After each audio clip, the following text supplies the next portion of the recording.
Imagine standing alone, maybe armed only with ideas, against an empire that's determined to silence you. Right. What does it truly mean to have a free press?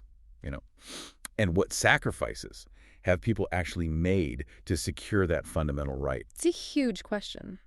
Today, we're embarking on a deep dive into the extraordinary lives of two individuals whose defiance sort of echoed across centuries: Richard Carlile and Guy Aldred. That's right. Carlile, a relentless advocate back in the early 19th century, and then Aldred, who, well, he picked up that very same torch of defiance more than a century later. So our mission today is to really unpack their battles, look at the pretty sophisticated methods of suppression they faced, Yeah, they were sophisticated. and the audacious, really bold strategies they used. And this isn't just, dusty old history. It's a testament to how their spirit of revolt, as it's been called, it still resonates. Yeah. It reminds us about the power of ideas, no matter how dangerous they might seem at the time. Okay, so let's set the scene then. We're in late 18th, early 19th century England. And this wasn't like a time for polite debate or anything. No, not at all. Just circulating certain ideas could land you in prison. Or worse, the authorities, they genuinely saw words as, well, weapons. Exactly, weapons. And they weren't afraid to use the full force of the state to, shut things down. So how systematic was this suppression? Oh, chillingly systematic. Think about Thomas Paine. His book, Rights of Man, got him indicted back in 1792. Right. And his lawyer, Erskine, he was actually threatened with disbarment just for defending him. Just for doing his job as a lawyer. Pretty much. Erskine stuck with it, but he lost his position later. And this wasn't just Paine. Lots of people faced persecution simply for being associated with his ideas. Paine's friends. So the message was crystal clear. Dissent, and we'll come for you. Absolutely. And not just you. And anyone who supports you. Yeah, exactly. Your lawyer, your friends, anyone connected. People like Hometook faced charges of high treason. Thomas Muir, F.T. Palmer, they were sentenced to transportation. Which was basically penal exile, right? Sent off somewhere remote. Exactly. For circulating Paine's work or just advocating for universal suffrage and their treatment. It was brutal. Loaded with irons, chained up with common criminals, forced into the filthiest occupations, they said, on the ships heading out. That sounds like deliberate terror. How did the state manage to create that kind of fear across the whole society? Well, they did it partly by turning neighbor against neighbor. The government actually gave rewards to informers. Ah, okay. So it turned every community into a kind of inquisition. Judges were openly condemning people who read Paine, saying they had a spirit of diabolical mischief. So the justice system itself was part of the problem. A huge part. Justice was completely rigged. You had these associations formed specifically to suppress reform ideas. Right. And their own members would end up serving as jurors in the cases they brought forward. You're kidding. Nope. And judges would just dismiss defense arguments, sometimes openly admitting they too had condemned Paine's work. So the system wasn't just biased, it was actively, in on it, complicit in suppressing dissent. Totally. Even Parliament was compromised. Prime Minister Pitt's administration was funneling Secret Service money to MPs to keep them loyal. Wow. And the prisons, they were designed to break you. Justice was incredibly slow. Jailers extorted money for basic comforts. Manacles on hands and feet were standard unless you could pay for easement. And the sentences for what seem like minor things today. Astonishingly harsh. Take John Frost, an attorney. He got 6 months in Newgate, struck off the attorney rolls, had to stand in the pillory at Charing Cross for an hour every day for 6 months. An hour a day? For 6 months! Yeah, and fined £700 security for good behavior for 5 years. And all he said was, I am for equality and no king. Just expressing a political opinion, that level of control is staggering. It really was about crushing any hint of dissent. Yeah. Daniel Cragen, a young tallow chandler, 3 months for saying something similar about the king. Booksellers got years in prison, massive fines just for selling Paine's Rights of Man or similar works, even putting up a poster. Yep. 6 months minimum for sticking up a bill calling for parliamentary reform. Daniel Holt, a printer, got 4 years just for selling Paine and reprinting an old reform address that Pitt himself had once supported. The hypocrisy is incredible. Absolutely. And it wasn't just the courts. They extended this fear into everyday life, too. Oh, so? Magistrates would threaten publicans, pub owners, with losing their licenses if they allowed political chat in their pubs. Zero. Or if they stocked the wrong kind of newspapers, demanding to know what papers they had, warning against sedition. It was this suffocating, fear-drenched world that Richard Carlile was born into in 1790, a system so locked down that even efforts in Parliament couldn't really change it. It really makes you wonder then, what actually sparks a person to confront a system like that, so powerful, so overwhelming, head-on? What ignites that fire when the consequences are just so incredibly dire? Well, for Carlile, it seems it was a bit of a gradual awakening. Born from the harsh realities he saw around him, his father was talented but not business-minded. His mother worked incredibly hard. He had some early schooling, then unhappy stints as a chemist's apprentice, then a tinsmith. Okay. But the big shift seems to have been around 1816. There was widespread poverty, really visible suffering, and it fueled his questioning of, well, everything. Faith, politics. It sparked this enthusiasm in the direction of republicanism, as he put it, and pushed him towards atheism. So his personal experience, seeing that hardship, that kind of radicalized him, changed his whole view. Exactly. And he looked at the mainstream advanced Whig papers like Leigh Hunt's Examiner or Cobbett's stuff and found them, well, too watery. Not radical enough for him. Not nearly enough. Then in 1817, habeas corpus was suspended. Carlile saw this as a new reign of terror beginning, and he saw an opportunity. He deliberately, publicly started selling Hone's parodies of the Book of Common Prayer. Knowing it would land him in jail. Absolutely knowing. He embraced it. He said the cause of freedom warranted him in courting incarceration. Jail was part of the strategy for him. That's quite something. Actively seeking imprisonment as a tactic. Yeah. Calculated daring, really. And when he got out after 18 weeks for blasphemy, what does he do? Immediately publishes his own parody, The Order for the Administration of the Loaves and Fishes. He didn't waste any time. Not at all. Then he took over William Sherwin's Register. This was a publication already fighting official terrorism, but Carlile ramped it up, made it much more extreme. Sherwin actually got nervous. Understandably. Yeah, and basically made Carlile editor and fully responsible. Passed him the torch, you could say. So Carlile, this ex-tinker, becomes arguably the one bold spirit of his time, ready to lead where others hesitated. Okay, so his early life and experiences set him on this collision course. But if anything cemented his path, it must have been the Peterloo Massacre, right? That seems like a turning point. Oh, absolutely pivotal. Peterloo, August 15th, 1819. Carlile was there, an eyewitness. He saw it happen. He saw it all. Stood among, estimates say, 300,000 peaceful men, women, children gathered for parliamentary reform. And he watched the yeomanry cavalry charge, galloping furiously, he said, into the crowd.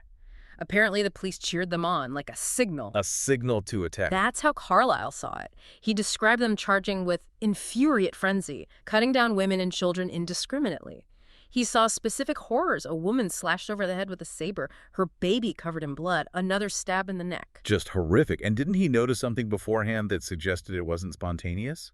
Yes, a really disturbing detail. He observed that scavengers had removed all the stones from the field days before to leave the crowd more defenseless. No makeshift weapons. Feeling premeditated. That's what it implies. Carlyle's reaction was immediate. He wrote an open letter straight to the Home Secretary, Lord Sidmouth, demanding the magistrates and the cavalry be brought to the bar of public justice. Bold move. Incredibly bold. And he declared that if the government didn't act, the people were, and I quote, imperatively called upon to provide themselves against the attacks of similar assassins.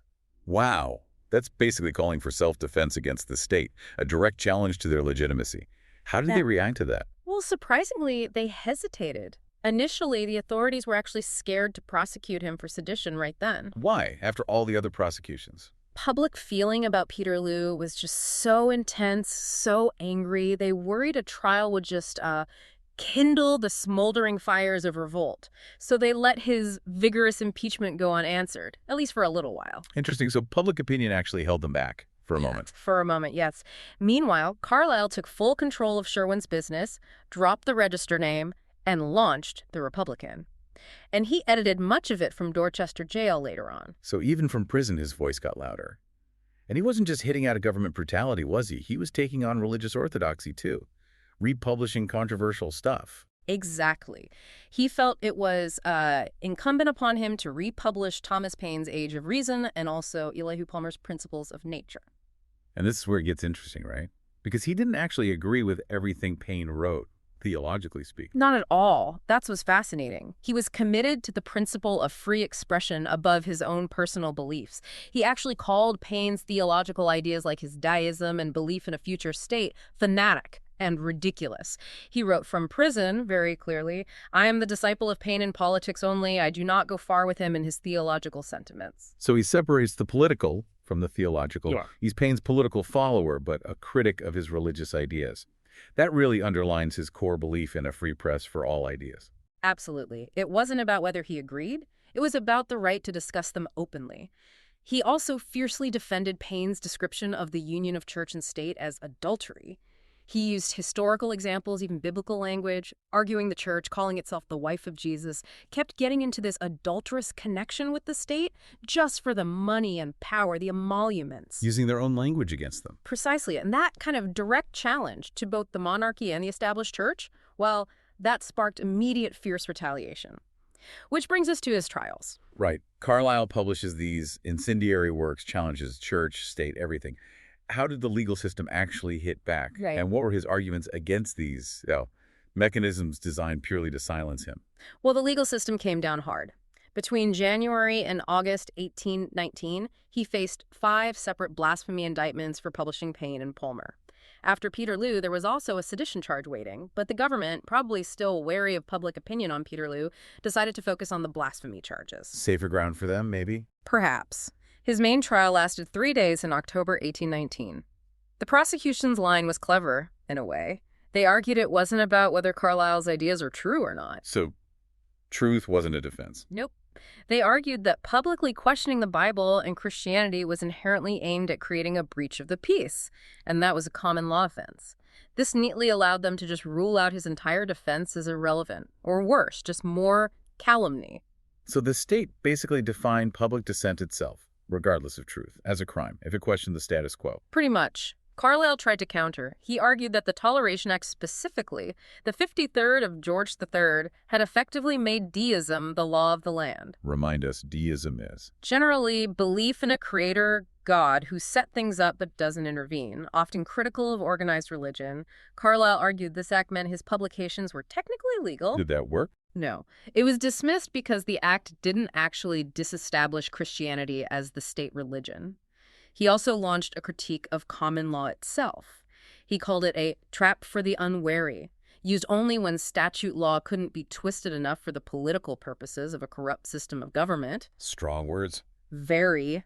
He believed its definition was, and this is a great quote, altogether confined to the bosoms of the judges, and each defines it, agreeable to his own disposition, view, and purpose. So he saw common law not as fixed rules, but as this kind of vague justification that judges could just shape however they wanted to serve the powerful. His experience definitely led him to that conclusion, and the sentence reflected their determination to crush him. 3 years in Dorchester jail plus a massive £1,500 fine. Which he couldn't possibly pay. Exactly. He refused to pay on principal, which meant another 3 years tacked on. So 6 years total just for that conviction. November 1819 to November 1825. And his treatment. Harsh. Handcuffed, rushed away at night, 130 miles from London, no change of clothes, couldn't see his family first. His case even caused ripples internationally. The Tsar of Russia apparently ordered police to stop any English newspapers reporting his trial from entering Russia, feared the influence on the people's morals. So Carlyle's defiance literally sent shockwaves across Europe. Yeah. Despite this isolation, nearly a decade in prison altogether across his life, it seems his resolve just got stronger. It really did. In Dorchester, he was closely confined to his room, apparently so isolated he actually lost the power of speech for some time. Wow. But the sources say this isolation did not impair the vigor of his mind, nor yet the featlessness of his pen. If anything, his courage seemed to become contagious. Yeah, Carlile wasn't fighting alone, was he? His sheer audacity sparked this ripple effect. It inspired this whole network of supporters who joined the fight, often risking everything themselves. Absolutely. His wife, Jane Carlile, was incredibly supportive. She kept his publishing business going and eventually ended up sharing his cell in Dorchester jail after her own conviction for selling the materials. The whole family got drawn in. They did. And what's truly amazing is the succession of people who stepped up to run the shop in Fleet Street. When Jane was imprisoned, her sister-in-law, Mary Carlile, took over. After her, a whole line of volunteers, described as lovers of liberty, took turns running the shop, knowing they'd likely be arrested. People like Susanna Wright, James Watson, Richard Hassel, William Campion, John Clark, they all served time, defending themselves defiantly in court. How many people are we talking about in total? The records suggest around 150 individuals, shopmen, shopwomen, booksellers across the country were indicted for selling Carlyle's publications. 150 people. Willing to go to jail for this cause. That just shows the incredible impact his example had. It really does. Carlile himself was finally released in 1825, rather unexpectedly, after serving the full 6 years for non-payment of the fine. Crucially, without any compromise on his part. He didn't back down. Not an inch. He immediately resolved to continue onward, ready to face more fines, imprisonment, or banishment, rather than let anyone dictate what public discussion was improper. And if anything, his time inside seems to have deepened his radicalism. How so? Well, as early as 1820, while inside, he actually applauded the assassination of a suspected Russian police spy by Karl Sant. He argued that the destruction of tyrants by putting them to death suddenly and violently, by assassinating them, to be an act just, moral, virtuous, and legal, agreeable to the law of nature. That's an extremely radical position, seeing political assassination as potentially moral and lawful under natural law. Extremely. He posed the question, which is the greater outrage, that an avowed and admitted tyrant should fall by the hand of someone he injured, or that he should live to make countless others unhappy? A stark choice. And later, he encouraged insurgent agricultural laborers who were rising up due to desperate poverty to continue their career of revolt. He argued they had more just and moral cause for wasting property and burning farm produce than ever king or faction had for making war.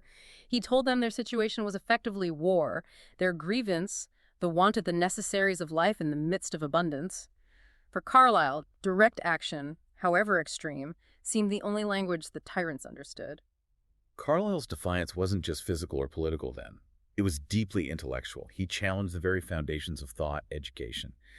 He really seemed to envision a complete overhaul of society. Oh, completely. From prison, he wrote an incredible amount. In his 1821 address to men of science, he basically dismissed classical scholarship, learning Latin and Greek, reading the ancient poets as useless jargon that just makes someone a pedant. So practical knowledge over classical tradition. Yes, and he championed materialism.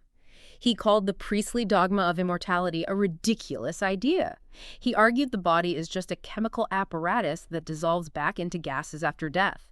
The idea of a sensible soul, he said, was all a bugbear, all a priestly imposture. He even described the whole universe as one great chemical apparatus. So from prison, he's pushing this fundamentally scientific, arguably atheistic view of life, directly confronting established religious doctrine. Directly. And he didn't spare scientists either. He accused many men of science of betraying the purpose of science because they were crouching to the established tyrannies of kingcraft and priestcraft. And so scientists were too scared to speak truth to power. That was his view. He famously contrasted Isaac Newton, who he saw as servilely succumbing, with William Whiston, another scientist who stuck to his principles, even controversial ones, and lived and died poor for the satisfaction of writing and speaking what he thought and believed. A stark contrast. Carlile believed it was the absolute duty of the man of science to attack all the established follies of the day and endeavor to restore society to its natural state. Science should be revolutionary, basically. Serving humanity, not propping up power structures. Exactly. And he saw the free press as the key tool, the messiah, he called it, that will go on to unite the whole human race. His vision even included educational reform. He advocated for a system of free schools, anticipating later reformers like Ferrer, get rid of mythology, Homer, classical literature. Focus on what instead? Focus on the native language, mathematics, developing reason. It was a comprehensive vision, philosophy, science, education, all aimed at liberating the human mind from dogma and oppression. Carlyle's fight, his vision, it clearly had his profound, lasting impact. His legacy didn't just fade away, it paved the way for others. And that unwavering spirit found new life, didn't it, in figures like Guy Aldred, connecting these centuries of defiance. Absolutely. His final years show no let-up in his commitment. He kept arguing that justice is nowhere found, that law is just the caprice of the ruling power. He pointed out how tyrants increasingly used a corrupted press, employing base adulation and gold to maintain power and hide their hideous features. So the methods of control were evolving. Right, and the government responded directly to him.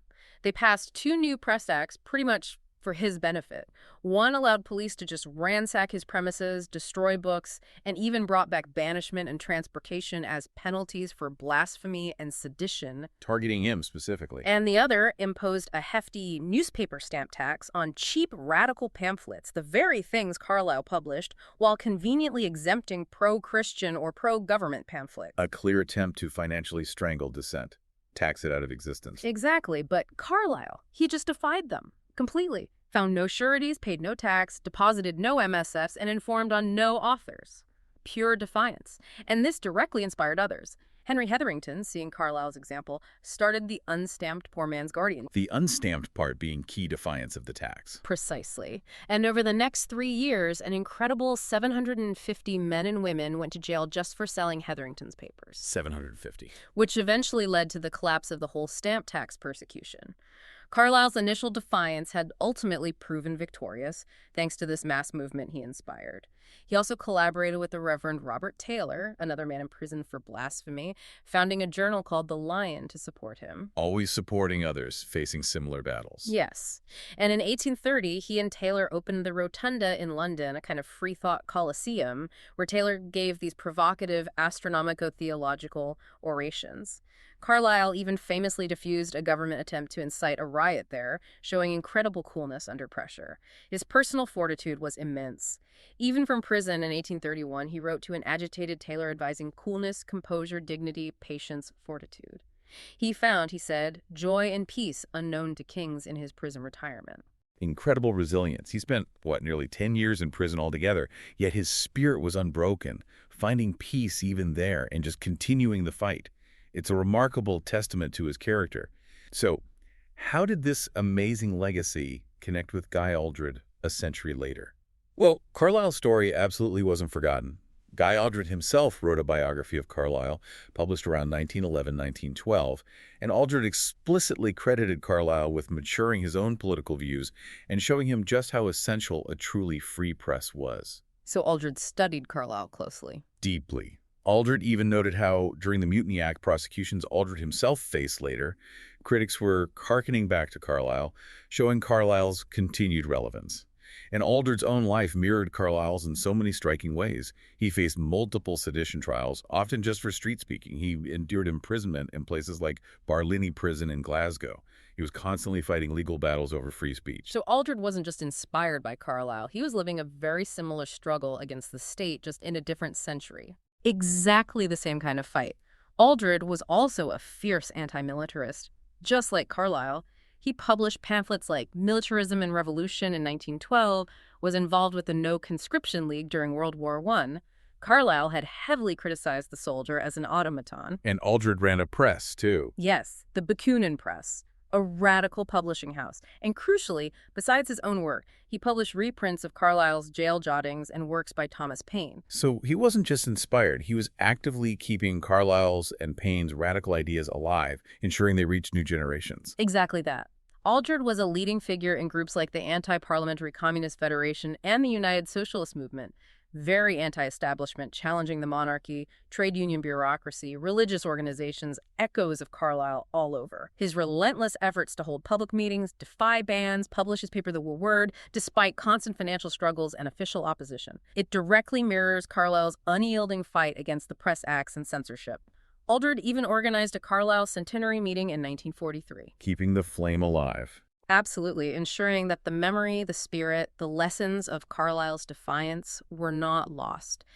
These two figures, though separated by more than a century, really represent this continuous, almost eternal spirit of revolt against oppression and censorship. Reflecting on the profound impact of Richard Carlile and Guy Aldred, it's just so clear, isn't it? Their relentless battles for a free press, often at immense personal cost, years in prison, financial ruin, family separation, they laid critical groundwork for the freedoms that, perhaps, we sometimes take for granted today. They really did. They showed that true liberty isn't something that's just handed down. It's taken, and then it has to be defended constantly with unyielding courage, whether that's through the power of the written word, the printing press, or through public defiance in the face of threats. Their stories are such a potent reminder, too, that the fight for open discourse, for critical thinking, It's never really over, is it? No, never. Our deep dive into their lives shows that the tactics of suppression might change. They might evolve, become more subtle perhaps in our modern world compared to 19th century England.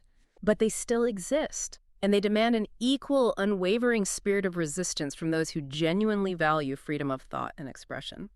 Which brings us to a final thought, really, for you, our listener. In our current age, an age of information overload, maybe, but also subtle forms of censorship, algorithmic filtering, narrative shaping, the quiet marginalization of dissenting voices. What does it actually mean for you to embody that spirit of Carlile and Aldred today? It's a challenging question. It is. How do we make sure that the lessons from their incredible defiance aren't lost? How do we ensure that what they call the fire of freedom keeps burning brightly, illuminating truths, challenging power structures, no matter what the potential cost might be? Something like to that. think about.